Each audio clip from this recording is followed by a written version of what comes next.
Regardez bien cet article du 14 novembre 2012. Mali. Les islamistes d'Ansardine reculent sur la charia. Le groupe armé a annoncé qu'il ne cherchait plus à imposer la loi islamique sur tout le territoire malien, mais seulement dans son fief de Kidal. Il y a donc une interview. Le texte. En Sardine, l'un des groupes islamiques armés occupant le nord du Mali a annoncé mercredi à l'AFP qu'il renonçait à vouloir imposer la charia, loi islamique, dans tout le pays, mais a exigé de pouvoir l'appliquer dans son seul fief de Kidal, dans le nord-est. Citation.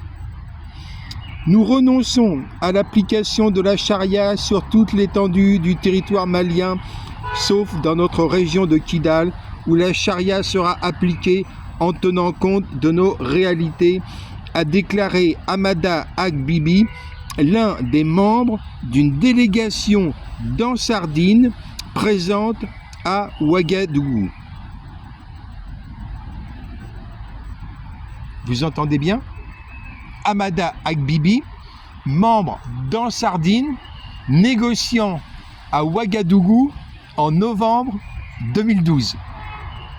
Au même moment, à Kidal, des mains ont été coupées. Eh bien, l'individu en question, qui faisait partie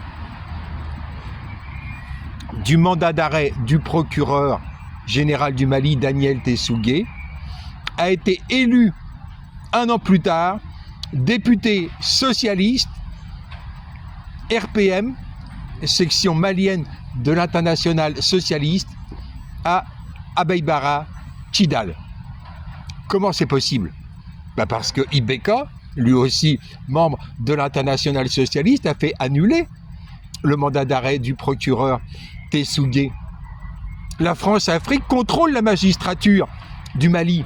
La France-Afrique éponge les crimes. La France-Afrique efface les traces, les preuves.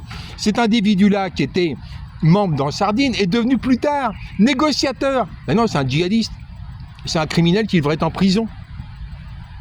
Ça rime à quoi? Ça rime au fait que la magistrature française n'a pas repris le mandat d'arrêt du procureur Tessougué, puisque la magistrature française a laissé entrer en France un des individus de la liste recherché par Interpol, Bilal Agha-Chérif. Forcément que Macron va réutiliser en 2026 pour son coup d'État terroriste avec Zelensky, avec FLA et Jenim Al-Qaïda.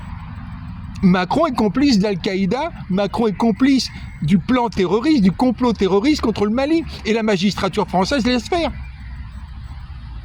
Savez-vous que FLA, qui s'exprime tranquillement en France, contient HCUA, le groupe du coupeur de main Hamada Agbibi, que je vous ai cité tout à l'heure? C'est une infamie totale, une abjection complète.